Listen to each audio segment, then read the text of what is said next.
Hari ini saya akan mereview mata kuliah Hukum Pidana Lanjutan, bab 1 tentang percobaan atau poaching atau item.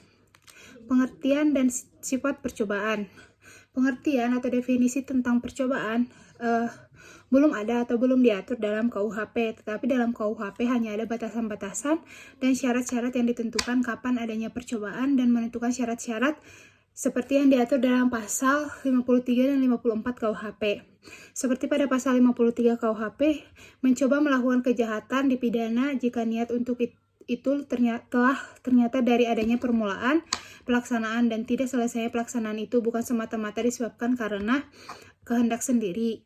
Yang kedua, ada maksimum pidana pokok terhadap kejahatan dalam hal percobaan dapat dikurangi 1/3. Yang ketiga, jika kejahatan diancam dengan pidana mati dan pidana seumur hidup, dijatuhkan pidana penjara paling lama 15 tahun. Kemudian yang keempat, pidana tambahan bagi percobaan adalah sama dengan kejahatan selesai. Kemudian dalam pasal 54 diatur mencoba melakukan pelanggaran tidak dipidana. Berdasarkan kedua pasal tersebut, maka yang dapat dikenakan sanksi pidana untuk tindak pidana percobaan adalah hanya untuk tindak pidana yang berupa kejahatan yang diatur dalam buku 2 KUHP. Sedangkan untuk pelanggaran yang diatur dalam buku 3 KUHP tidak dapat dikenakan sanksi pidana.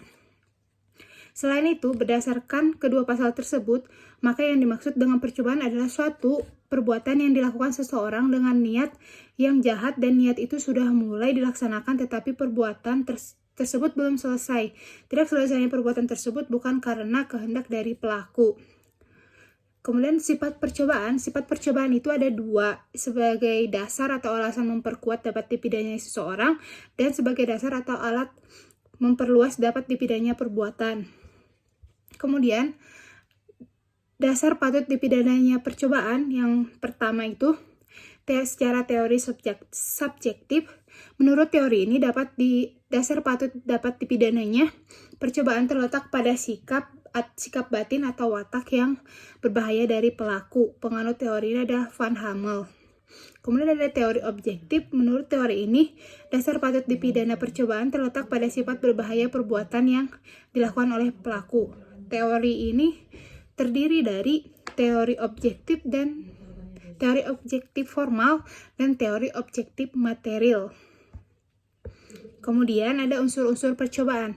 Adanya unsur-unsur percobaan itu adanya niat, adanya permulaan pelaksanaan, dan yang terakhir itu adanya pelaksanaan yang tidak selesai bukan karena kehendak si pelaku. Jadi dia itu kayak keciduk gitu.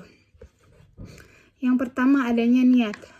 Niat merupakan sikap batin dari pelaku yang tidak dapat terlihat secara nyata. Niat dapat terlihat setelah adanya permulaan pelaksanaan. Niat di sini harus berupa niat yang jahat, yang berbeda dengan kesengajaan. Niat masih berada dalam sikap batin, sedangkan kesengajaan sudah nampak. Jadi niat merupakan persiapan permulaan dari suatu perbuatan. Yang kedua itu ada permulaan pelaksanaan. Terdapat perbedaan pendapat antara perbuatan pelaksanaan dan permulaan pelaksanaan. Terhadap hal ini, Arrest Hoc Rat atau putusan MA Negeri Belanda tahun 1934 mengenai pembakaran di Eivohen kasusnya itu. Kemudian,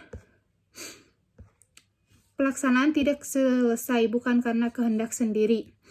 Itu ada 3.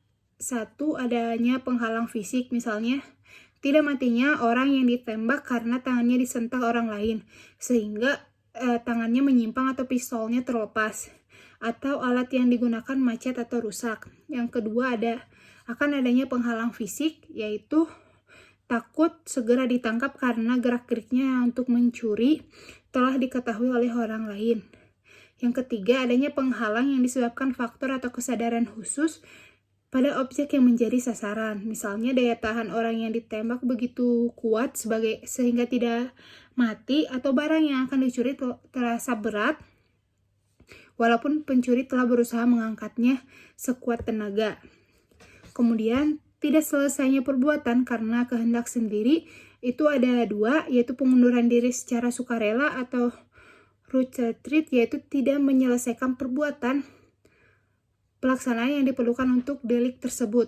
Kemudian Yang kedua itu ada tindakan penyesalan atau tetsiguru, yaitu meskipun perbuatan pelaksanaan sudah diselesaikan, tetapi dengan sukarela menghalau timbulnya akibat mutlak untuk delik tersebut. Contohnya, orang yang memberikan racun pada minuman korban, tetapi kemudian segera memberikan obat penawar racun sehingga korban tidak jadi meninggal.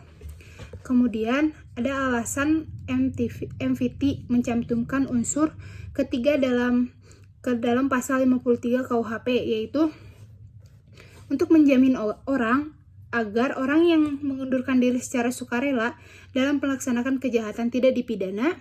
Yang kedua, mempertahankan utilitas atau kemanfaatan yang diharapkan dapat menjadi usaha pencegahan pidana.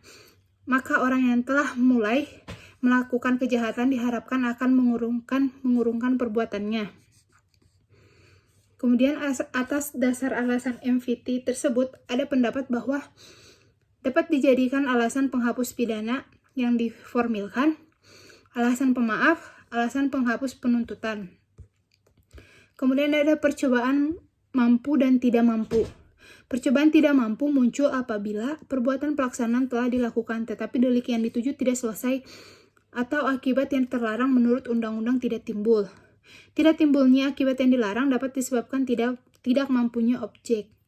Perbedaan percobaan mampu dan tidak mampu hanya ada pada percobaan objektif, yaitu menitikberatkan pada sifat berbahayanya perbuatan, sedangkan penganut teori subjektif tidak mengenal perbuatan tersebut, melainkan menitikberatkan pada sifat berbahayanya sikap batin atau watak pelaku tindak pidana.